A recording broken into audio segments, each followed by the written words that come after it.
नमो तस्स भगवतो अरहतो सम्मा सम्बुद्धस्स। 7 दिन के शिविर का चौथा दिन पूरा हुआ। 7वें दिन मौन टूटेगा तो 5वां और 6ठा दिन हमारे पास है गंभीरता से साधना करने के लिए। साधना करते हुए समझना है कि भगवान हमसे क्या कराना चाहते हैं ताकि हमारा दुख दूर हो। साधना करते हुए कई सारी बाधाएं प्रकट होती है जिन्हें निवारण कहा जाता है। साधना में जो बाधाएं आती हैं,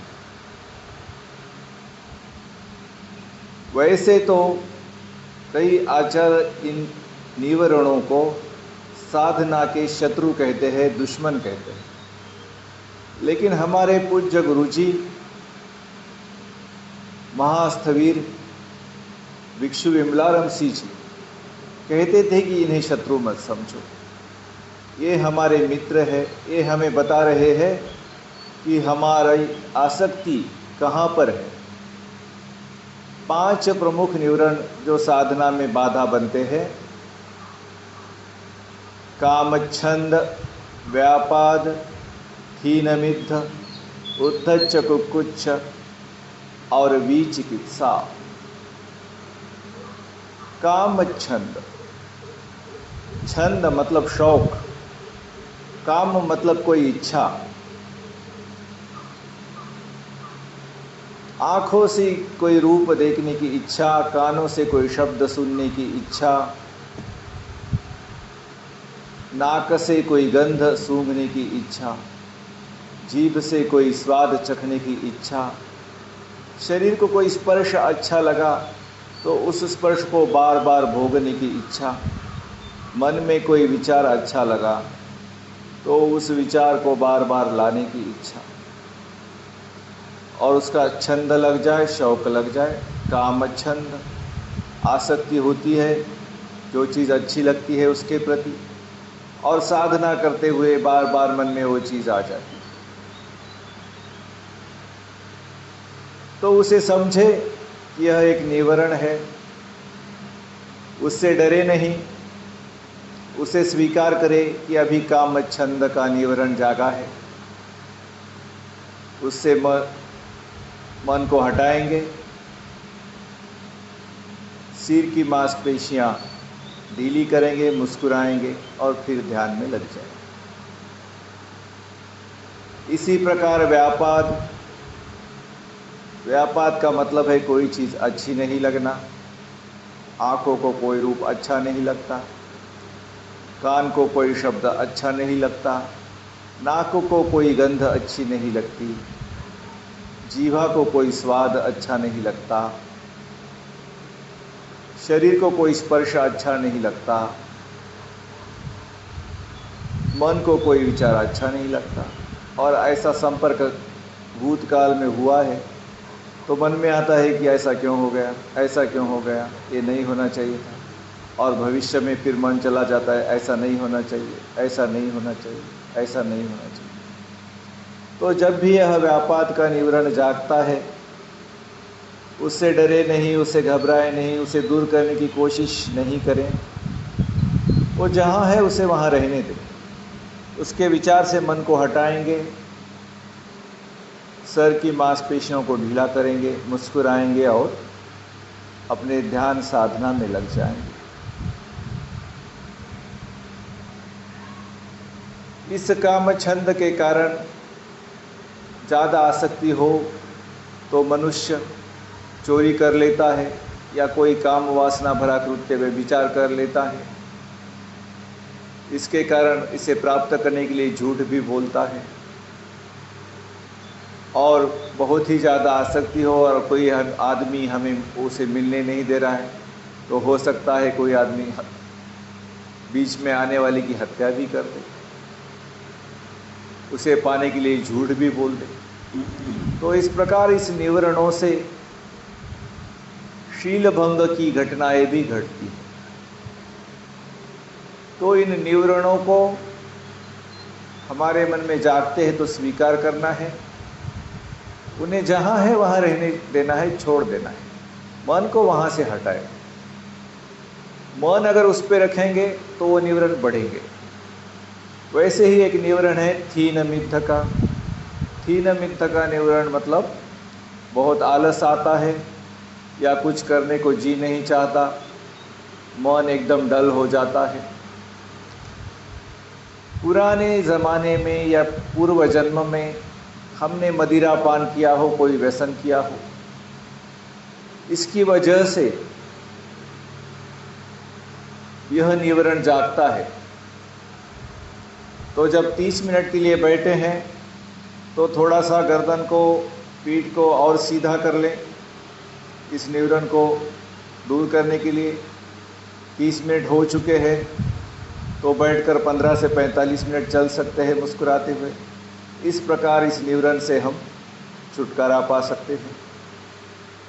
चौथा निवरण है उद्धच्च कुक्कुच्च, बेचैनी बेचैनी बेचैनी।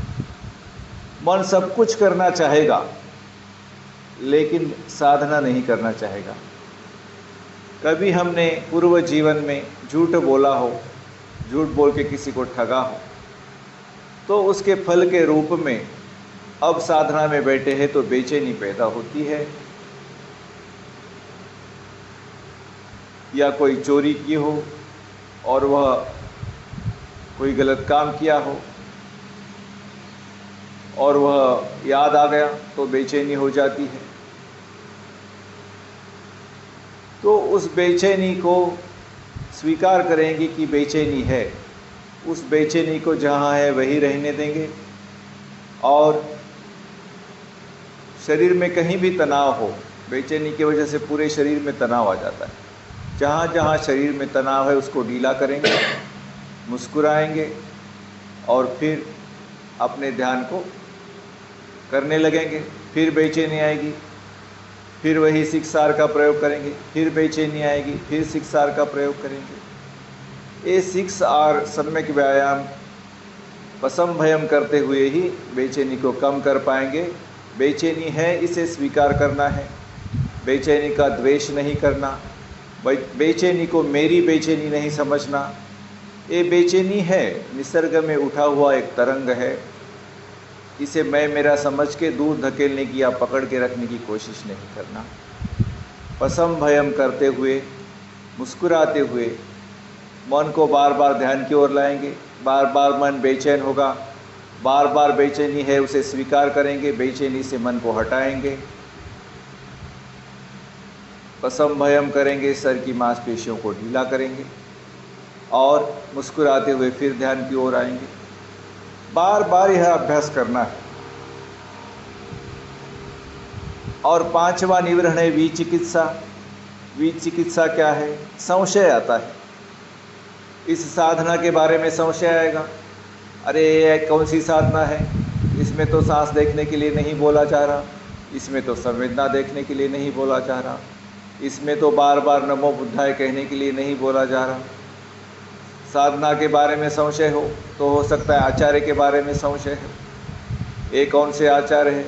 ये तो गृहस्थ दिखाई दे रहे हैं, इन्होंने केश नहीं निकाले, इन्होंने भगवे कपड़े नहीं पहने, ये तो अंग्रेज़ी में बोलते हैं, हिंदी में बोलते हैं, पाली में ज़्यादा बात नहीं करते। ऐसे गुरु के प्रति भी आपके मन में संशय हो सकता है। और गुरु के प्रति संशय न हो, साधना के प्रति संशय न हो, तो अपने आप के बारे में संशय। गुरु ठीक है, साधना ठीक है, लेकिन मैं ठीक नहीं, मुझसे ये नहीं होगा, ऐसा संशय भी बार बार आते रहता है। तो जब भी संशय आए तो जान ले कि यह संशय है और संशय को समझे कि ये सदा रहने वाला नहीं है, जागा है तो नष्ट भी होगा और इसको पकड़ के बैठेंगे तो यह दुख ही देगा। और यह संशय भी कुदरत में जागे वाली एक तरंग है, एक हलन चलन है। ये मैं नहीं, मेरी नहीं, मेरी आत्मा नहीं, ऐसा समझते हुए इस सत्य को स्वीकारेंगे कि अभी संशय है, और संशय की वजह से मांसपेशियों में तनाव होगा, उसे ढीला करेंगे, मुस्कुराएंगे, फिर ध्यान की ओर आएंगे, फिर संशय की ओर मन जाएगा, फिर मांसपेशियों को ढीला करेंगे, मुस्कुराएंगे, फिर ध्यान की ओर आएंगे। बार बार ऐसा करते रहने से संशय की ताकत ढीली हो जाएगी और हम समाधि की ओर अग्रसर बढ़ेंगे। इन निवरणों को हटाने के लिए मन में श्रद्धा जगाएंगे, बार बार सम्यक व्यायाम का प्रयोग करेंगे तो वीर्य जागेगा। सति का प्रयोग हम कर ही रहे हैं, जागरूक हो रहे हैं कि मन कैसे एक विषय से दूसरे विषय में भागता है। और जब हम मांसपेशियों को ढीला करते हैं तो कुछ एक क्षणार्ध के लिए मन में कोई विचार नहीं रहता, बिल्कुल निर्विचार अवस्था आ जाती है। इसी को समाधि कहा गया। और जब हम अनित्य बोध जगाते हैं, दुख बोध जगाते हैं, अनात्म बोध जगाते हैं, मैं नहीं, मेरा नहीं, तो प्रज्ञा जाग जाती है। तो ये श्रद्धा, वीर्य, सति, समाधि और प्रज्ञा 5 हमारे इंद्रिय है, 5 बल है, जो इन 5 निवरणों को हटाने में मदद करेंगे। और फिर बोधि के अंग हमारे ध्यान में जागेंगे। बोधि का पहला अंग है सति। सति की चर्चा कल हमने की थी कि काया, वेदना, चित्त और चित्त में जागने वाले विचार जिन्हें धम्म कहा जाता है, उनमें ही काया, वेदना, चित्त और धम्म को जानना है संप्रज्ञान के साथ। संप्रज्ञान का अर्थ है कैसे इंद्रियों का विषयों से स्पर्श हो रहा है, कुछ देर रहता है और नष्ट होता है। कैसे वेदनाएं, संवेदनाएं, फीलिंग्स और सेंसेशंस जागती है, कुछ देर रहती है और नष्ट होती है। और कैसे उनका मूल्यांकन जागता है, कुछ देर रहता है और नष्ट होता है। इसके बारे में सजग रहना है। तो यह सति का बोधांग, जैसे हम ध्यान कर रहे हैं, मन कैसे एक विषय से दूसरे विषय की ओर जाता है, इसको हम जान रहे हैं, तो यह सति का बोधांग दृढ़ होता है। दूसरा सति का बोधांग है धम्म विचय। हर चीज़, मन में जागने वाली हर चीज़ कैसे काम कर रही है, मन कैसे काम कर रहा है, साधना कैसे काम कर रही है, इसका विश्लेषण साधना में हमारे प्रकट हो रहा है हमारे सामने। और उसके प्रति हमारी कोई आसक्ति नहीं, उसके प्रति हमारा कोई द्वेष नहीं। तो धर्म का विश्लेषण अपने आप हो रहा है साधना में। इसे बोधि का एक अंग कहा गया, धम्म विचय।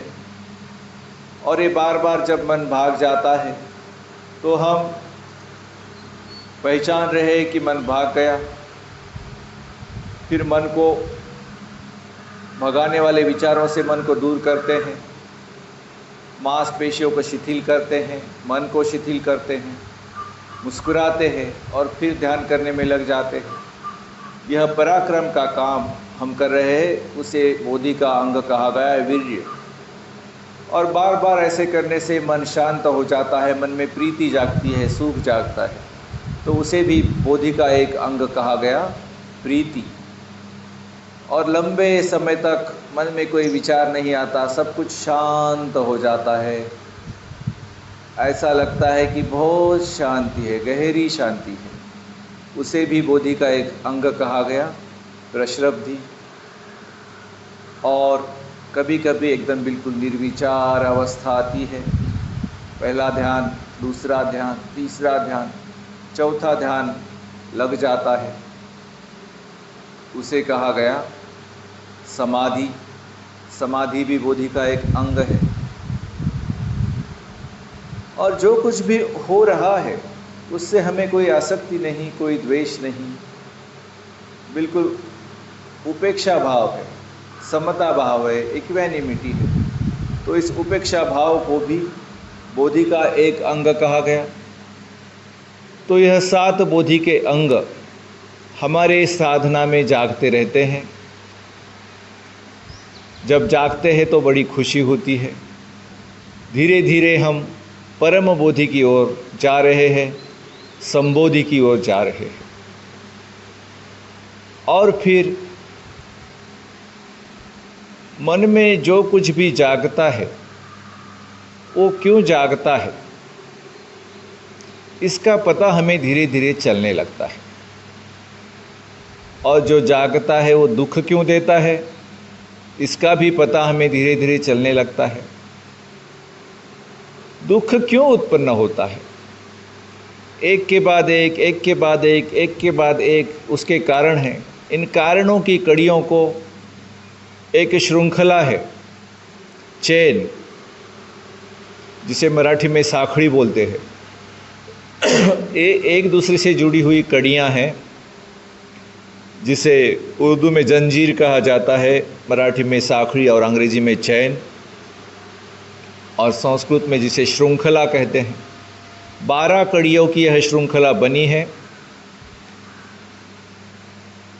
हमारे पूज्य गुरुजी परम पूज्य महास्थविर भिक्षु विमलाराम सिंह यह चाहते थे कि यह शमत विपश्यना का हर साधक इन कड़ियों को याद में रखे और अपनी साधना में देखे कि यह कड़ियाँ कैसे निर्माण होती है और फिर नष्ट होती है, और कैसे एक कड़ी नष्ट होकर दूसरे कड़ी को जन्म देती है। तो इन 12 कड़ियों का हमें पाठ करना है। इसके लिए मैं एक एक कड़ी बोलूँगा, आप मेरे पीछे पीछे बोलेंगे। इसे बार बार आज हमें मुखोद्गत करने के लिए बार बार बोलना है। तो मेरे पीछे पीछे बोलिए।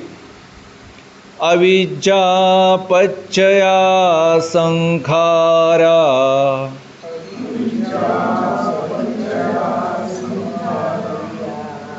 संखार पच्चया विज्ञानम,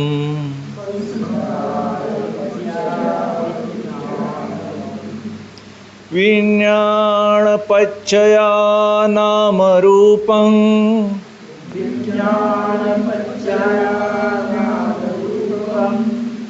नाम रूप पच्चया सड़ायतन,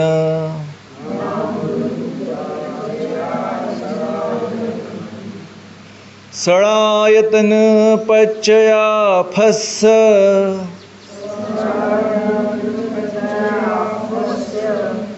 फस्स पच्चया वेदना, वेदना पच्चया तणः,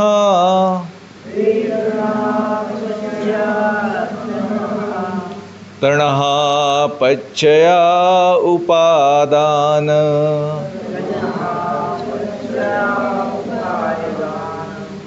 उपादान पच्चया भव,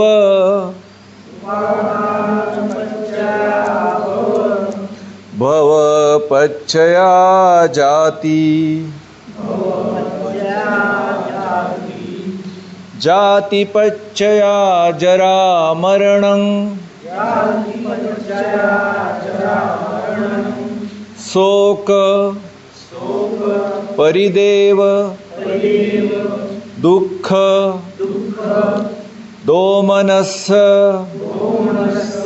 उपायासा संभवन्ति, एवमेतस्स केवलस्य दुःखखण्डस्य समुदयो होति। ते ये जो 12 कड़ियाँ हैं, एक के कारण दूसरी उत्पन्न होती है। इसे कहा गया पटिच्च समुत्पाद। पटिच्च मतलब एक का कारण दूसरा, दूसरे का कारण तीसरा, तीसरे का कारण चौथा, और एक के बाद एक उत्पन्न होते हैं, समान उत्पन्न होते हैं, समुत्पाद। तो आइए समझते हैं एक एक कड़ी क्या है। पहली कड़ी का नाम बताया गया अविद्या। अविद्या क्या है?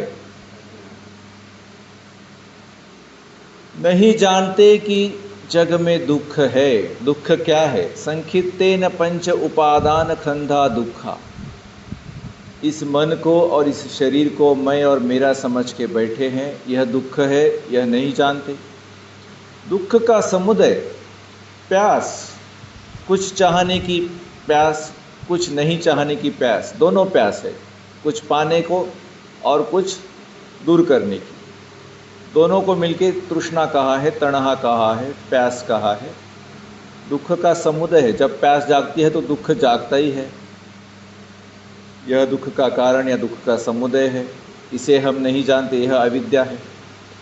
और दुख का निरोध हो सकता है केवल मन को शिथिल करने से, बार बार शरीर की मांसपेशियां शिथिल करने से और मन को रिलैक्स करने से दुख का निरोध हो सकता है।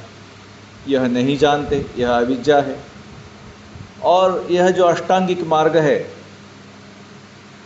सम्मा संकप्पो, सम्मा दिट्ठि, सम्मा वाचा, सम्मा कम्मंतो, सम्मा आजीवो, सम्मा वायामो, सम्मा सति और समाधि। इस अष्टांगिक मार्ग पर चलने से एक दिन पूरे का पूरा दुख समाप्त हो जाएगा। यह नहीं जानते, यह अविद्या है। संसार में जो भी अनुभव हो रहा है सब अनित्य है, लेकिन उसे नित्य समझते हैं, यह अविद्या है। संसार में जो भी सुख देने वाला मालूम होता है, अंत में वो नष्ट होने वाला है, उसे मैं मेरा समझेंगे, नित्य समझेंगे तो दुख ही देने वाला है। यह नहीं जानते, यह अविद्या है।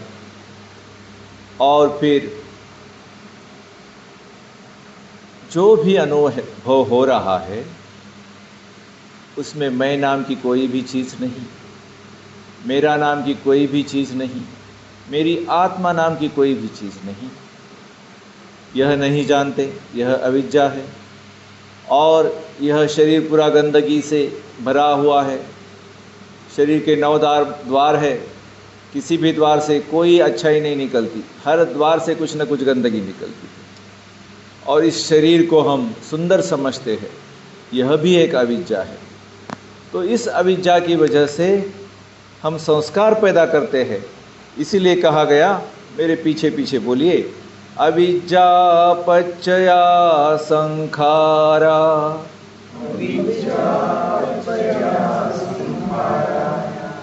संखार पच्चया विज्ञानम्,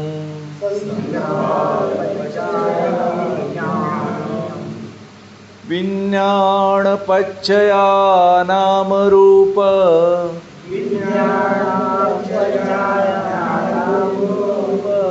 नाम रूप पच्चया सड़ायतन,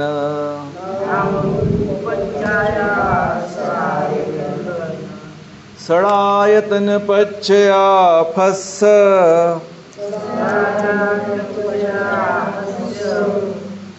हस्स पच्चया वेदना, वेदना पच्चया तणहा,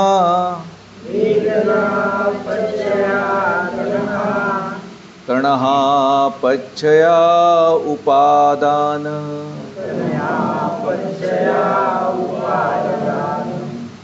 उपादान पच्चया भव,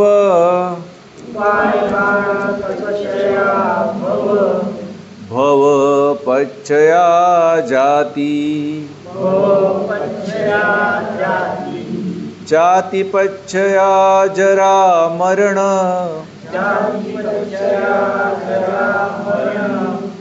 शोक परिदेव, दुख दोमनस्स, उपायासा संभवन्ति, एवमेतस्य केवलस्य दुःखखण्डस्य समुदयो होति। इस प्रकार अविद्या की पहली कड़ी से संस्कार नाम की दूसरी कड़ी उत्पन्न होती है। संस्कार क्या है? क्योंकि हम किसी अनित्य चीज़ को नित्य समझ लेते हैं, किसी दुख को सुख समझ लेते हैं। जो चीज़ मेरी नहीं है, जैसे अपना शरीर ही हो गया मेरा नहीं है, मन ही हो गया मेरा नहीं है, उसे मेरा समझ लेते हैं। तो कोई भी अनुभव होता है तो उस पर प्रतिक्रिया कर बैठते हैं मन से, उसे कहा गया चेतो संखारा। और फिर वाणी से प्रतिक्रिया करते हैं, उसे कहा गया वाचिक संस्कार। और फिर शरीर से उसके ऊपर कोई कर्म कर लेते हैं, उसे कहा गया कायिक संस्कार। तो इस प्रकार हम संस्कार करते रहते हैं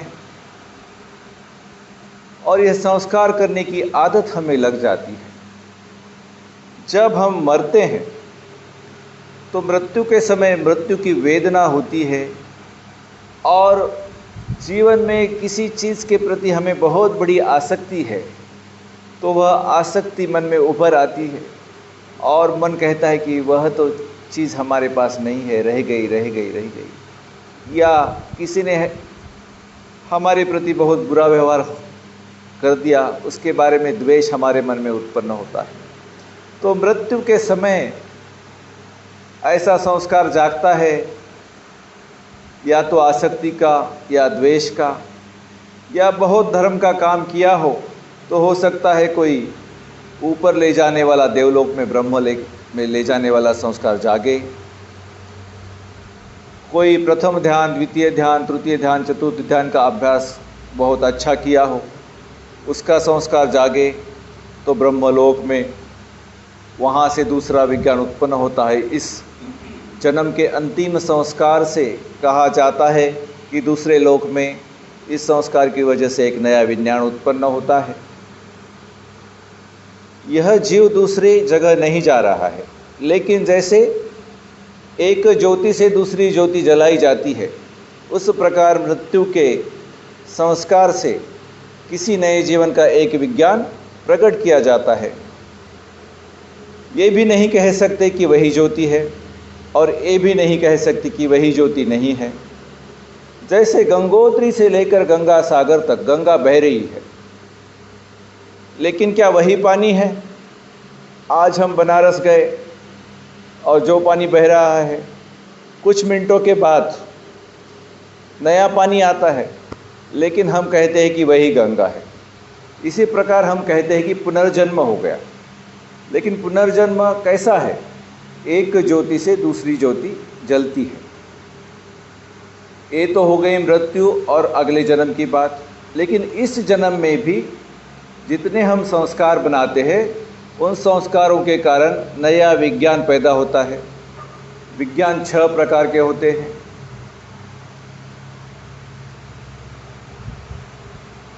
चक्षु का विज्ञान,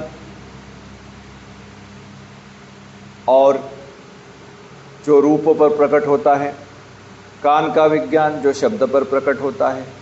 नाक का विज्ञान जो गंध के लिए प्रकट होता है। जीवा का विज्ञान जो स्वाद के लिए प्रकट होता है। काया का विज्ञान जो स्पर्श के लिए प्रकट होता है। और मन का विज्ञान जो विचार के लिए, जिसे धम्म कहा जाता है, विचारों को भी धम्म कहा गया, विचार के लिए प्रकट होता है। तो क्योंकि हमने ऐसा संस्कार बनाया, कुछ चाहिए या कुछ नहीं चाहिए, उसकी वजह से नया विज्ञान प्रकट होता है, क्योंकि हम और विषयों से संपर्क कर लेते हैं किसी न किसी इंद्रिय से। तो इसलिए कहा गया संखार पच्चया विज्ञानम। फिर से बोलेंगे, अविद्या पच्चया संखारा,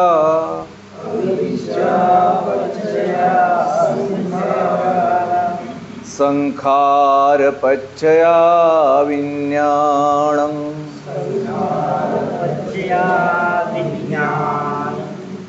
विज्ञान पच्चया नाम रूपं,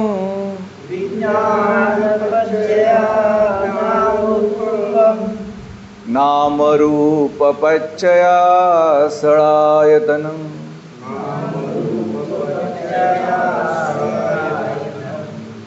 षडायतन पच्चया फस्स,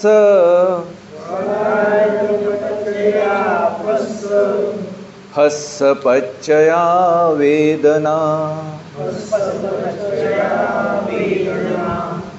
वेदनापच्चया तणः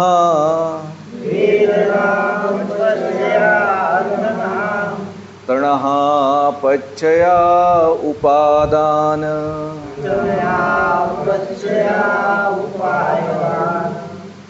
उपादान पच्चया भव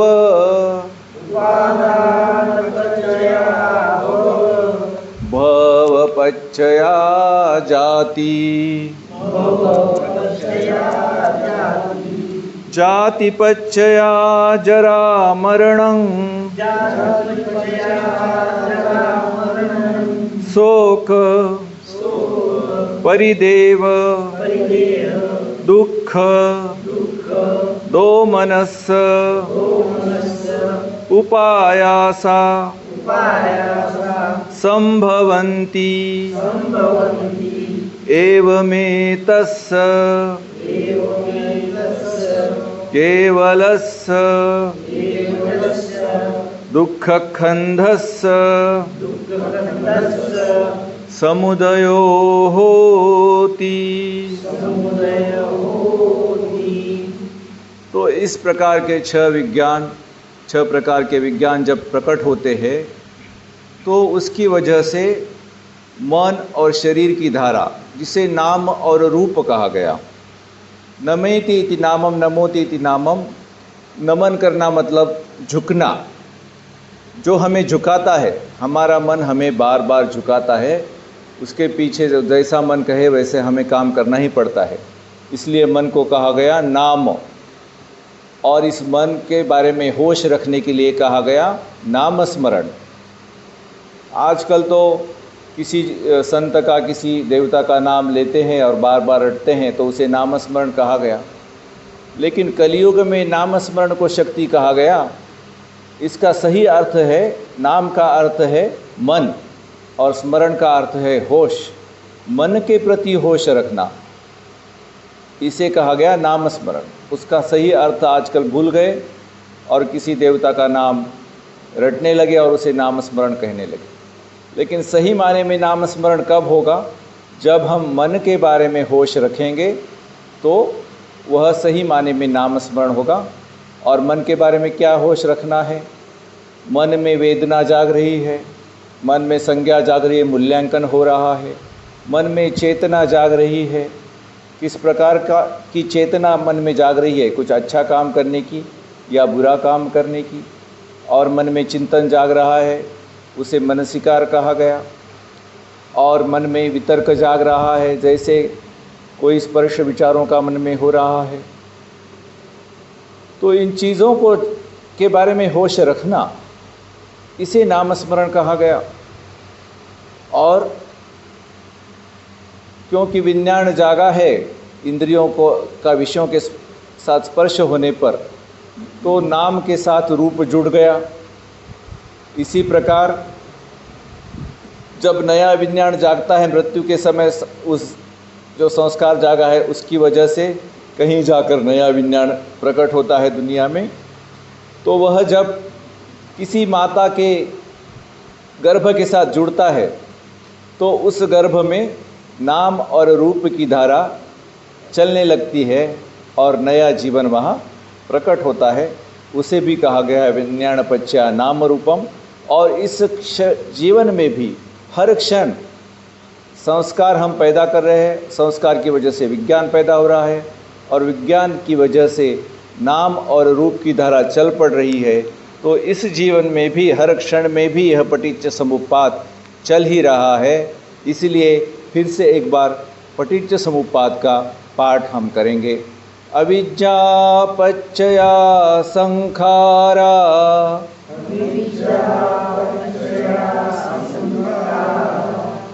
संखार पच्चया विज्ञानं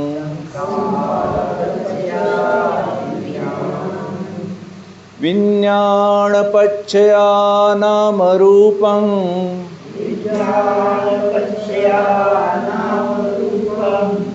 नाम रूप पच्चया सड़ायतन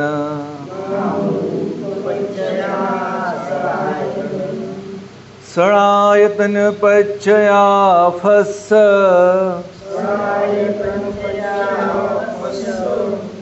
हस्स पच्चया वेदना वेदना पच्चया तणः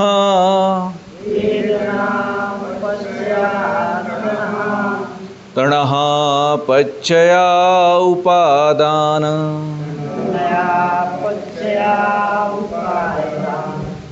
उपादान पच्चया भव भव पच्चया जाति जाति पच्चया जरा मरणं शोक परिदेव दुःख दोमनस्स उपायासा संभवन्ति एवमे तस्य केवलस्य दुःखखन्धस्य समुदयो होति। तो यह नाम और रूप की धारा हर क्षण पैदा हो रही है, क्योंकि बार बार अविद्या में संस्कार पैदा कर रहे हैं। संस्कार से विज्ञान पैदा हो रहा है, विज्ञान से नाम रूप की धारा चल पड़ रही है। तो जब यह किसी गर्भ के साथ नाम रूप की धारा चल पड़ती है तो उस गर्भ में 6 इंद्रिय तैयार हो जाते हैं। आँख तैयार हो जाती है, कान तैयार हो जाती है, नाक तैयार हो जाता है, जिह्वा तैयार हो जाती है, काया तैयार हो जाती है और मन तैयार हो जाता है। तो हर क्षण इस जीवन में भी बार बार यह पैदा हो रहे हैं, क्योंकि आँखें हैं, कान है,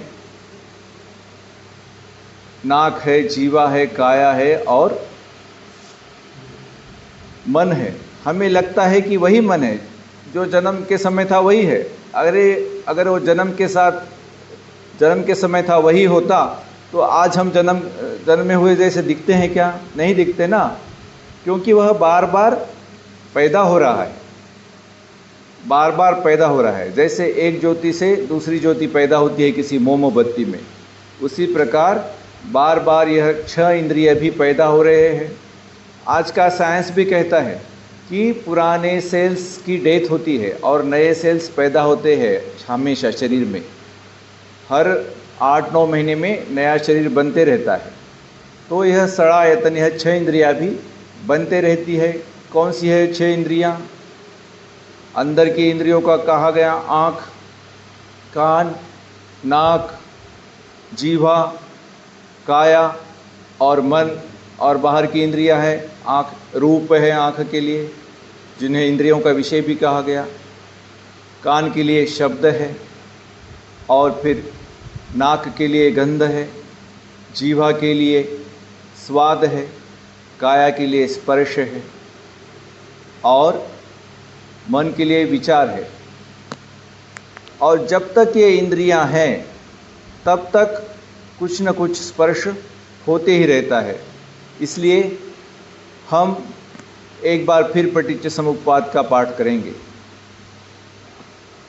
अविद्या पच्चया संखारा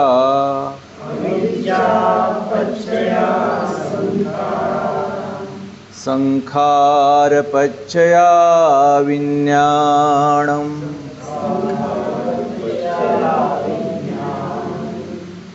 विज्ञान पच्चया नाम रूपं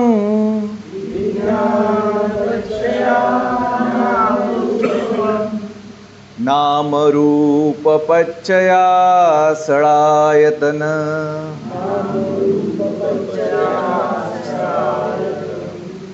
सड़ायतन पच्चया फस्स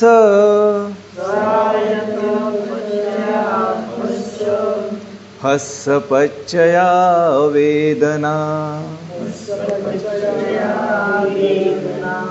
वेदनापच्छया तणः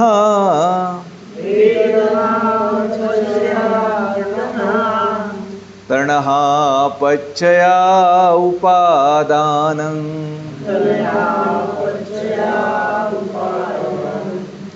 उपादानपच्छया भव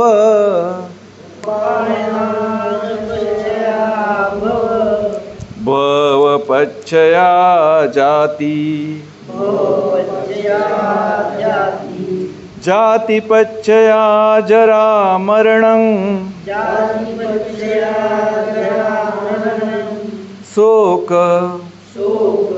परिदेव दुःख दोमनस्स उपायासा संभवन्ति। तो ये जो 6 इंद्रियां है उनके साथ जो विषयों का स्पर्श होता है वह तो हम हमारे हर रोज के जीवन में प्रत्यक्ष जान सकते हैं। तो जब साधना करते हैं तो ध्यान दीजिए, जब मन भटकता है तो क्या होता है? क्या आँख और रूप का संपर्क हो गया इसलिए मन भटक गया? क्या कान और शब्द का संपर्क हो गया इसलिए मन भटक गया? क्या नाक और गंध का स्पर्श हो गया इसलिए मन भटक गया? क्या जीवा और स्वाद का स्पर्श हो गया या किसी स्वाद की याद आ गई इसलिए मन भटक गया? क्या काया और किसी पदार्थ का स्पर्श हो गया या कोई किसी अच्छे या बुरे स्पर्श की याद आ गई इसलिए मन भटक गया? या मन में कोई विचार आ गया ऐसे ही इसलिए मन भटक गया? तो यहाँ से आगे की जो कड़ियाँ हैं पटिच्च समुप्पाद की, यह साधना में हम प्रत्यक्ष देख पाते हैं। और भगवान के जो धर्म सेनापति थे सारिपुत्र, उनका एक प्रवचन पाली में है। वहाँ कहा गया, यम धम्मं पश्यति पटिच्च समुप्पादं पश्यति, यम पटिच्च समुप्पादं पश्यति तम धम्मं पश्यति। जो पटिच्च समुप्पाद को जान लेता है वह धर्म को जान लेता है, और जो धर्म को जान लेता है वह पटिच्च समुप्पाद को जान लेता है। तो साधना में कभी कभी यह देखा करे कि जब मन भागा तो क्या वह किसी इंद्रिय के साथ किसी विषय का स्पर्श होगा इसलिए भागा? तो यह पटिच्च समुप्पाद की कड़ी प्रत्यक्ष हम देखते हैं। कितनी अच्छी बात है, देखो भगवान ने जो सिखाया उसे हम प्रत्यक्ष देख रहे हैं। षडायतन पच्चया फस्स। तो चलो और एक बार पटिच्च समुप्पाद का पाठ हम करते हैं। अविद्या पच्चया संखारा,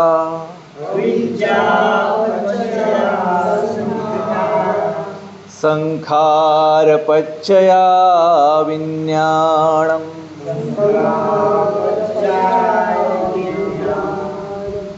विज्ञान पच्चया नाम रूपं,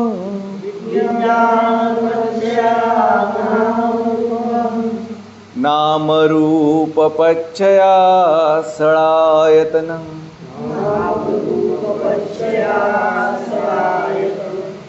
षडायतन पच्चया फस्स,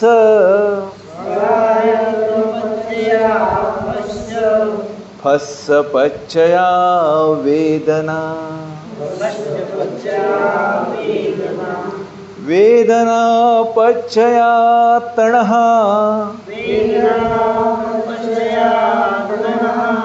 तणः पच्चया उपादानं, उपादान पच्चया भव,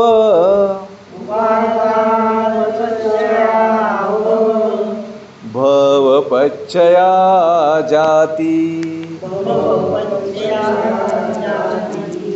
जाति पच्चया जरा मरणं, शोक परिदेव दुःख दोमनस्स उपायासा संभवन्ति।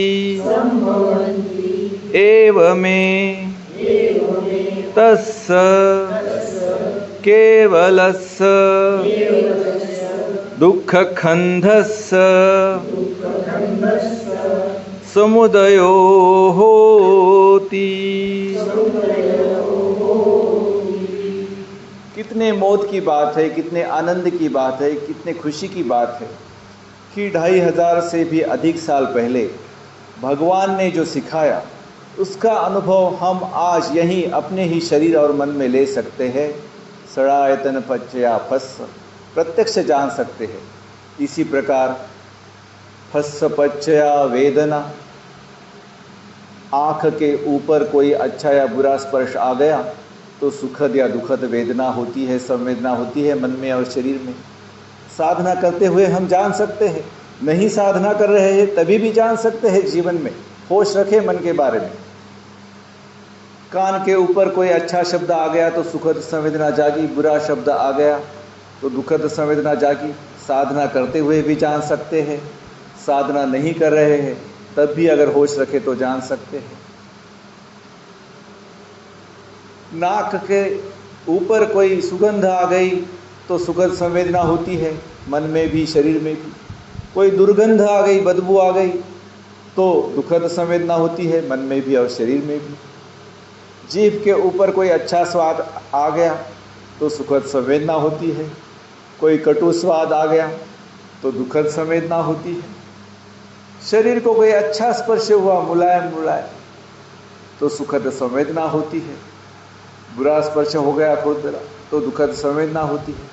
यह तो साधना करते हुए भी जान सकते हैं, और जब साधना नहीं कर रहे, मन का होश रखे तो नहीं साधना कर रहे हैं तब भी जान सकते हैं। फस्स पच्चया वेदना, कितनी बड़ी बात है जो भगवान ने 2500 साल पहले हमें सिखाया, जो देखने के लिए सिखाया, उसे आज इसी क्षण हम जान सकते हैं। इससे बड़े खुशी की क्या बात है, इससे बड़े आनंद की क्या बात है। ऐसा मोद मन में जगाते हुए साधना करेंगे तो साधना बड़ी ही सफल होगी। चलो और एक बार हम पटिच्च समुप्पाद का इसी आनंद के साथ पाठ करते हैं। अविद्या पच्चया संखारा,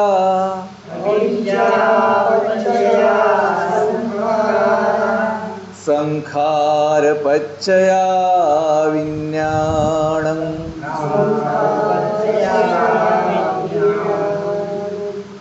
विज्ञान पच्चया नाम रूपं,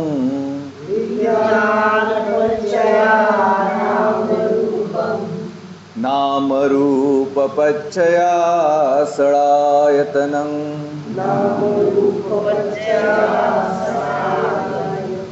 सड़ायतन पच्चया फस्स,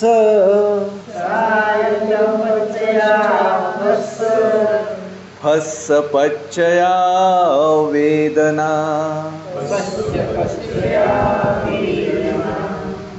वेदना पच्चया तणः,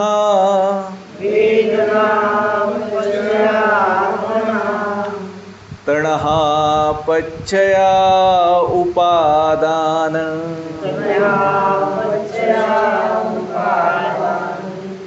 उपादान पच्चया भव,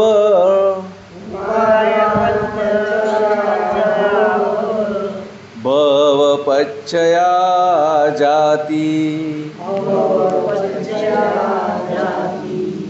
जाति पच्चया जरा मरणं, शोक परिदेव दुःख दोमनस्स उपायासा संभवन्ति एव मे तस्य केवलस्य दुःखखंधस्य समुदयो होति। वेदना तक हमने चर्चा कर ली, आगे वेदना पच्चया तणहा। और यहीं तोड़ना है। भगवान बुद्ध भी कहते हैं यही तोड़ना है।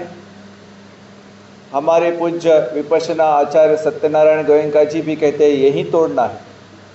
और हमारे गुरुजी परम पूज्य महास्थविर भंते विमलाराम सिंह वो भी कहते हैं यही तोड़ना है। इंद्रिय का विषय के साथ स्पर्श हो गया, फस पच्चया वेदना और सुखद वेदना आ गई, दुखद वेदना आ गई, असुखद वेदना आ गई, तो मन का स्वभाव ऐसा है कि उसके ऊपर तृष्णा निर्माण होती है। सुखद वेदना आ गई तो मन कहता है कि चाहिए चाहिए चाहिए, इसे हम पकड़ के बैठेंगे। दुखद वेदना आ गई तो मन कहता है नहीं चाहिए नहीं चाहिए नहीं चाहिए, तो यह द्वेष की तृष्णा उत्पन्न हो गई। और सुखद और असुखद अदुखद वेदना भी होती है, पता नहीं चलता कि सुखद है या दुखद है, तो उसे मैं समझकर बैठ लेते हैं, वह मोह की तृष्णा हो गई। तो तृष्णा भी 3 प्रकार की कही गई। काम तृष्णा, कुछ चाहने की तृष्णा, भव तृष्णा मतलब बने रहने की तृष्णा, और विभव तृष्णा मतलब नहीं रहने की तृष्णा। कुछ लोग खुदकुशी कर लेते, नहीं रहना चाहते, वह भी एक प्रकार की प्यास है। तो सारी प्रकार की तृष्णाओं को नष्ट करना है। और नष्ट करने का उपाय क्या है कि हमें पहले जानना होगा कि तृष्णा उत्पन्न कहाँ हो रही है। और तृष्णा वेदनाओं पर उत्पन्न हो रही है, और वेदना दोनों जगह है, शरीर में भी है और मन में भी है। उसी को फीलिंग कहा गया, उसी को सेंसेशन कहा गया। तो मन की फीलिंग बहुत इम्पोर्टेंट है, क्योंकि मन ही प्रमुख है। भगवान ने कहा मनोपुबंगमा धम्मा मनोसेठा मनोमया मनसा चे प्रसन्नेन भासती वा करोति वा ततोनन सुख मनवेति छाया व अनपाय।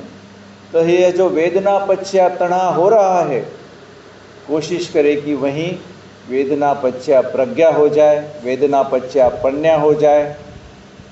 जैसे ही वेदना आई, हम उसके ऊपर तृष्णा जगाने के बजाय उसे अनित्य समझकर, उसे दुख समझकर, उसे अनात्म समझकर अपने मांसपेशियों को ढीला करते हुए मुस्कुराए और ध्यान की ओर लौटे। लेकिन अनेक जन्मों का स्वभाव है, अनेक जन्मों को नहीं मानते। इस जन्म का तो स्वभाव है ही, जन्म से लेकर अभी तक।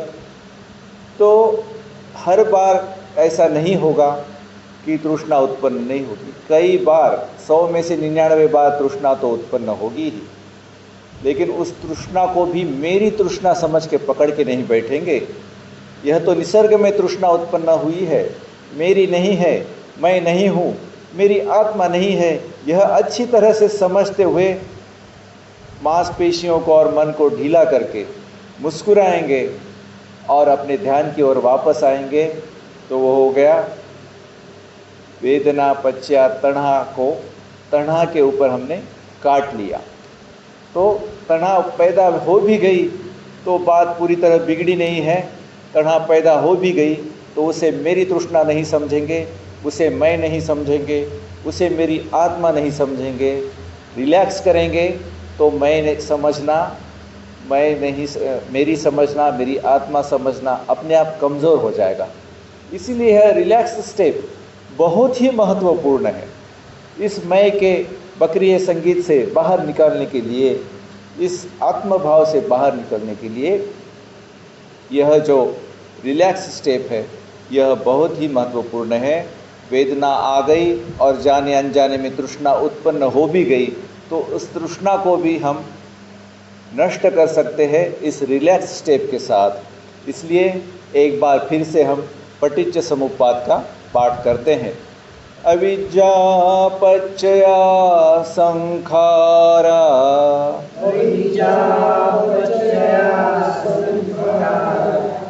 संखार पच्चया विज्ञानम्,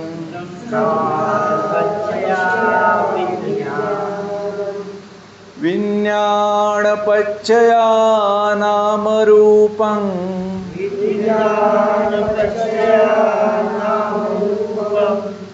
नामरूपपच्चया षडायतन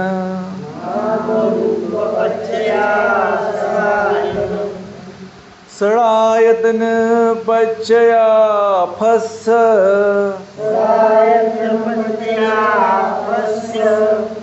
फस्स पच्चया वेदना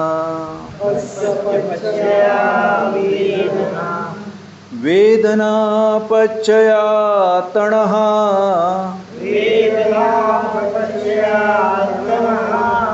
तणः पच्चया उपादान उपादान पच्चया भव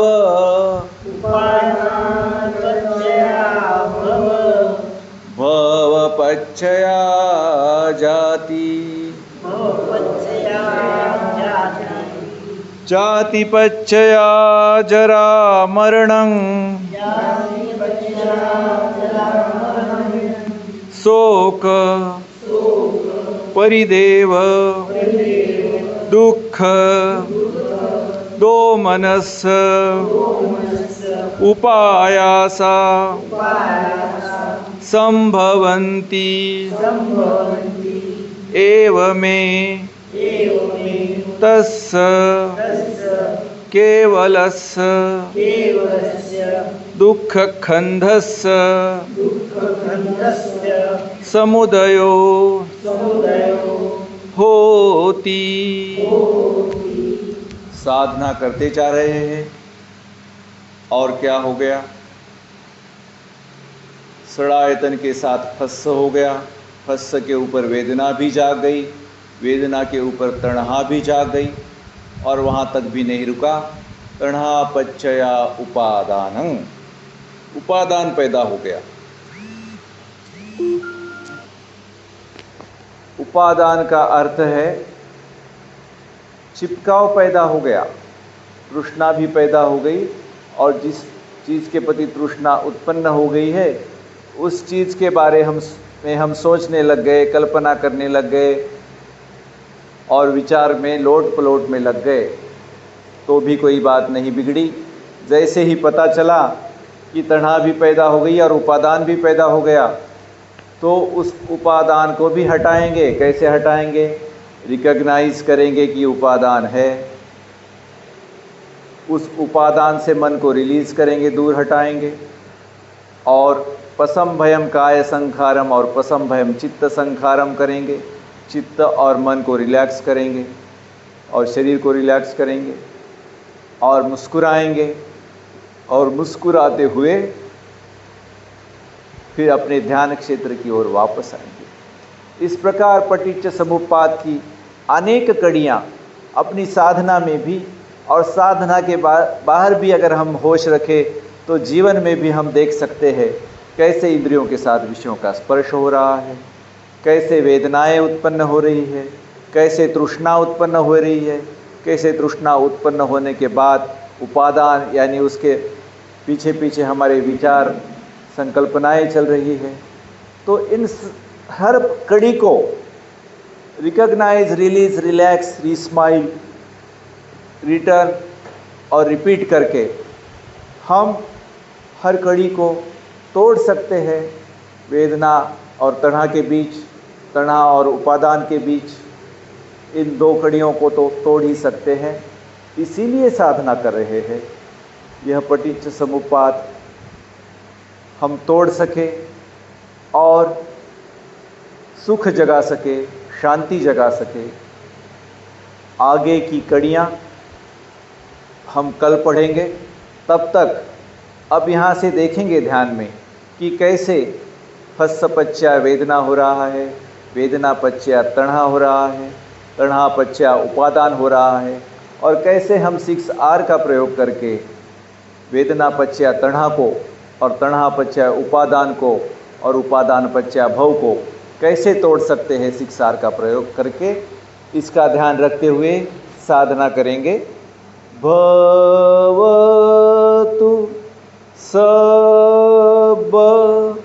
मंगलम भवतु सब मंगलम भवतु सब मंगलम।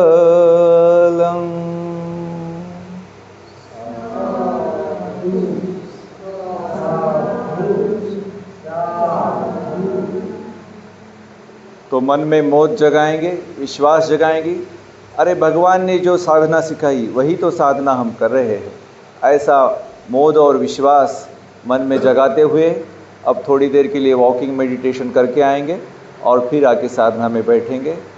नज़र नीची रहेगी, होठों पर मुस्कुराहट रहेगी और साधना करते करते बाथरूम जाकर पानी पीकर वापस आकर बैठेंगे और आगे साधना करेंगे। विश्राम करें, विश्राम करें।